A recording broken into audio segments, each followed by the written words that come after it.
What's up, everybody? The last video I did was on just how you should grow what's best for your climate. Don't make it hard on yourself. And the only comment I got on it, shout out to Mr. Graybeard from Connecticut. He commented, he agrees where I'm at with it, and he's like, so how do I apply this to Connecticut? I don't live in Michigan. What should I be growing in Connecticut? And I wanted to give him a really simple answer, but it's not quite that simple because there's a few things you should be considering. Originally, I was just like, yeah, you should ask a professional in your area. But even among professionals, you're going to have differing opinions on what's the best way to do things. I mean, even with scientists, like, for instance, I love super hot peppers like Carolina Reapers. One scientist is going to say it's super healthy. Another one's going to say, it's going to kill you. So that's kind of the way everything is. You're going to get differing opinions. So the best way to really do it is collect as much information as you can and then put it through your own filters. So these are really, when I think of a species you love and you would like to make a bonsai, and then these are the criteria I would run it through. So, this is one take. I don't have a script. We're just going to do our best here. Sorry for low quality, but I just want to help, and I love bonsai and I love the community. So, all right. So I live in Michigan. We're just going to do this as a Michigan person. And you know what? Even if you live in Michigan, maybe this would be a good thing to do, because you shouldn't just take my word for things. No one died and made me king of bonsai. So this is just what I'm doing in my head. I'm just putting it on paper. So the species is Mugo pine. Is the growth speed good? Yes. For bonsai? Are the leaves good for bonsai? Is the bark good for bonsai? Yes. Is it dieback proof? Yes. Does it hold its shape well from wiring? Does it keep its shape? Yes. Wow, that's just perfect score. Okay, let's do one that on first glance people think is really good, but it's actually terrible for Michigan. Willow. You'd probably put dogwood in the same category. Growth speed. Oh, we'll give it 2 check marks because this thing just grows like a weed. Are the leaves good for bonsai? Yes, they are. Is the bark good? We're going to say no. There's nothing remarkable about willow bark aside from its medical properties, and that's what they make. Anyways, is it dieback proof? Oh, no. We're going to give it 3 X's. This thing is like a dieback machine. Is it wiring? Will it hold its shape from wiring? We're going to give it 1 no.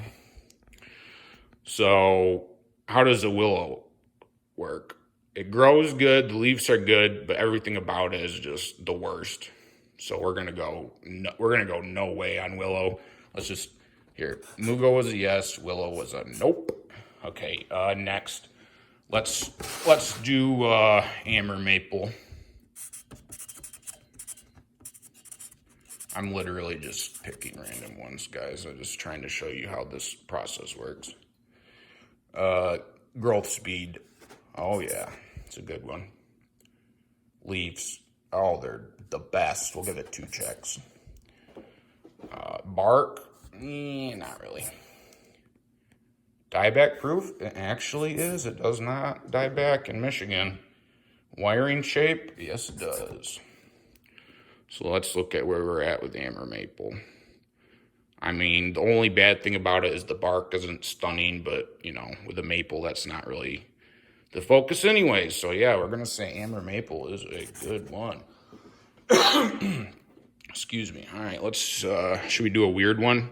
Let's do a weird one, or not a weird one. Let's do another popular one. Let's do Hinoki cypress. And this is just for Michigan. Remember, guys, you do this process for your own state. And we're going to try to keep this video short, so I'm probably almost done here. But, you know, do the same thing for Connecticut or Utah or whatever. Okay, growth speed for Hinoki cypress. That's a no. They're very slow.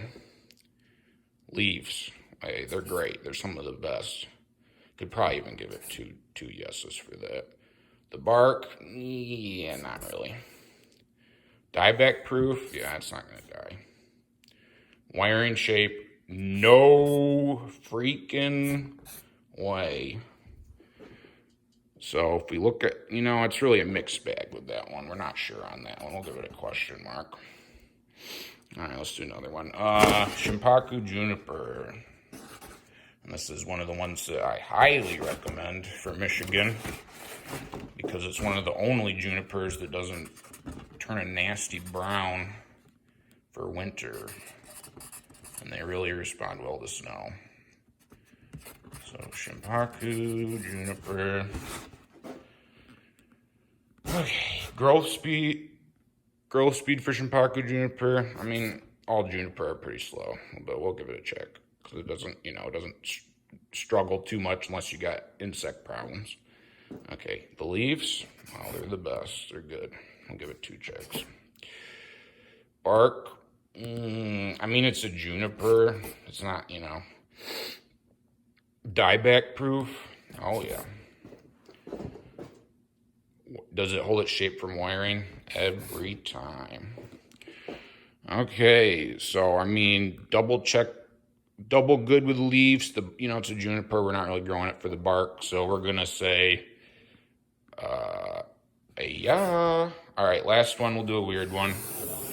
One I've been focusing on recently. Canary Island pine.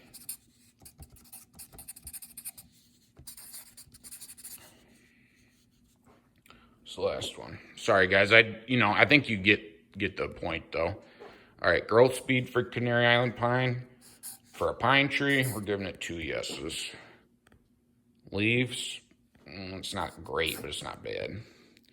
Bark, we're giving it 3 check marks. Dieback proof, yes. Wiring shape, yes. But what am I missing here? Because obviously this doesn't grow well in Michigan. I think I should add honestly, I think we should add another category. I'd put this in the same one as dieback proof, but just how it responds to cold. Let's go down real quick. Mugo pine, triple yes. Willow, double no. Amber maple, I'll give that a double yes. Hinoki cypress in the cold, that's a no. I mean, dieback and cold hardiness seem like they should be in the same category. I'm sorry, guys. I just winged this. Shimpaku juniper, the cold hardiness, yes, that's good. But the Canary Island pine, it makes an amazing bonsai across the board until we get to the cold hardiness.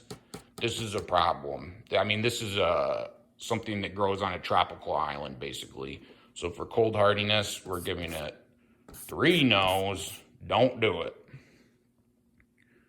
So, I mean, there could even be more, do this on your own. There's nothing wrong with writing stuff down for bonsai. It's actually a great way to relax in the evening. Plan your stuff out, plot your stuff out. No shame. No shame in doing that. So what I would do is, if you don't know this information just offhand, and you probably don't, is ask the professionals in your area. Try to average all this information together, and when you do that, you should be able to figure out what's good, what's bad. Obviously, for Michigan, willow is bad. Mugo pine is great. You get it. All right. Happy Thanksgiving. Love y'all. Nothing wrong with planning and plotting it out. Even professionals are going to disagree on the best way. So, take some work, I guess. All right. Peace.